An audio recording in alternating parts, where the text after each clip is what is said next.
नमस्कार, मैं जियालाल ठाकुर आपके न्यूज़ चैनल का बड़ा आभारी हूँ कि स हमारी विशुद्ध विरासती संस्कृति के बारे में हम लोग आपके चैनल पर ये चर्चा कर रहे हैं। अ, हमारे समाज में लोगों को जानकारियाँ बड़ी कम हैं कि ये नाट्य नृत्य क्या है?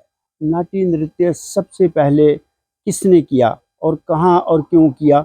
नटराज भगवान शिव के द्वारा 9 और 5 सूत्र उत्पन्न करते हुए जो तांडव और लास्य नृत्य किया गया था, उन उस तांडव और लास्य नृत्य का योग जो है, वो नाट्य नृत्य है और उसकी 113 मुद्राओं से विश्व के सारे नृत्य विकसित हैं, बात खत्म।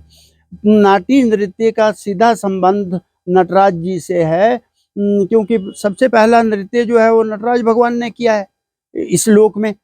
कहाँ पर? कैलाश पर्वत में। कब? 9 और 5 सूत्र जब उन्होंने उत्पन्न किए इस सृष्टि को चलाने के लिए, इस सृष्टि को में मानव समाज को ज्ञान देने के लिए, मानव सभ्यता यानी कि सनातनी संस्कृति को स्थापित करने के लिए और संस्कारों का ज्ञान देने के लिए। तो उसका प्रमाण कहाँ है? नंदिकेश्वर काशिका में। नंदिकेश्वर काशिका में एक श्लोक है, नृत्यावसान नटराज राजो ननाद डक्काम नवपंच वारम उद्धर्त कामा सनकादि सिद्धा ने द्विमर्षे शिव सूत्र जानम।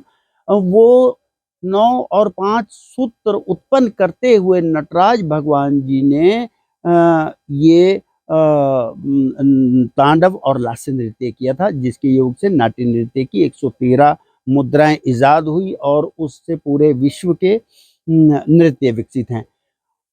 उसके बाद देखिए, ताल के नर और मदीन लघु वर्ण जो है डमरू से उत्पन्न हो गए। लघु और नर और मदीन लघु वर्णों को साथ जोड़कर उनमें गुरु वर्ण उत्पन्न करके छंदों का विस्तार करने के लिए पिंगला आचार्य जी ने छंद शास्त्र की रचना की। 9 और 5 सूत्रों को जब निकाला गया डमरू से, तो उससे क्या बना? व्याकरण सूत्र। किसने बनाया? पाणिनि महाराज जी ने। पाणिनि महाराज जी के गुरु कौन थे? नंदिकेश्वर महाराज। नंदिकेश्वर काशिका जिन्होंने ये ग्रंथ बनाया था। तो व्याघ्रपाद, पाणिनि और पतंजलि, शिव योग मुनि, इनके गुरु जो हैं वो नंदिकेश्वर महाराज थे। नंदिकेश्वर महाराज जी ने इस श्लोक की रचना की थी और पिंगला आचार्य जी ने छंद शास्त्र उत्पन्न किया था। ये जो हम नाटी के ताल बजाते हैं, ये छंद शास्त्र पर आधारित हैं। लय की 5 जातियों के ताल, पूरे वर्ल्ड के अंदर जो है लय की 5 जातियों पर ही ये संगीत चलता है पूरे वर्ल्ड का। इसके अलावा कुछ भी नहीं। आज कंप्यूटर में जो हम लोग वैज्ञानिक तकनीक का सॉफ्टवेयर म्यूजिक की रिकॉर्डिंग के लिए, संगीत अभिलेख के लिए जो हम यूज करते हैं, उसमें लय की 5 जातियों से अलग कुछ नहीं है। 3/2, 3/4, 4/4, 5/4, 7/4 और 9/4 की क्लिक लगती है। इसके अलावा कुछ नहीं है। इन पर जो है वो पूरे वर्ल्ड का संगीत रिकॉर्ड होता है। तो और ये क्लिक कहाँ से? हमारे डंके की शैली से इजाद है। 3 मात्रा के बाद डंका, तिस्तर जाति का ताल। 4 मात्रा के बाद डंका, चतुस्तर जाति का ताल। 5 मात्रा के बाद डंका, खंड जाति का ताल। 7 मात्रा के बाद डंका, मिश्र जाति का ताल। तो हम लोग क्रियाला देखते हैं, 7 मात्रा के बाद डंका आता है। ये डंके की शैली से हमारी संस्कृति समृद्ध हुई है। और बाकी दंत कथा वाले लोग मेरा बड़ा विरोध करते हैं। उनसे मैं माफ़ी चाहूँगा कि आप ठीक हैं, जिन लोगों ने डंके की शैली को ना देखा ना सुना, वो सच्चे हैं, उनकी कोई गलती नहीं है। लेकिन मैं तो प्रैक्टिकल से जुड़ा इंसान हूँ, मैं स्टूडियो से जुड़ा हुआ व्यक्ति हूँ। हम लोग स्टूडियो में ये क्लिक इस्तेमाल करते हैं।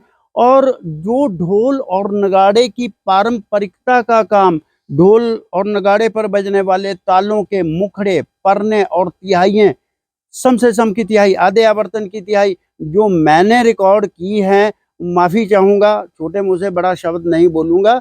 ये हमारे संगीत की पारंपरिकता को जीवित रखने के लिए और अपने बच्चों को ये पारंपरिकता सिखाने के लिए मैं ये कार्य कर रहा हूँ। मुझे कोई किसी का विरोध नहीं करना है, मुझे किसी की नौकरी नहीं करनी है, मुझे कोई प्रमोशन नहीं करनी है, लेकिन हमारी समृद्ध संस्कृति, विशुद्ध विरासती संस्कृति जीवित रहे और इसका उचित प्रचार प्रसार और संरक्षण करने के लिए मैं अपने बच्चों को ये चीज़ें सिखा रहा हूँ।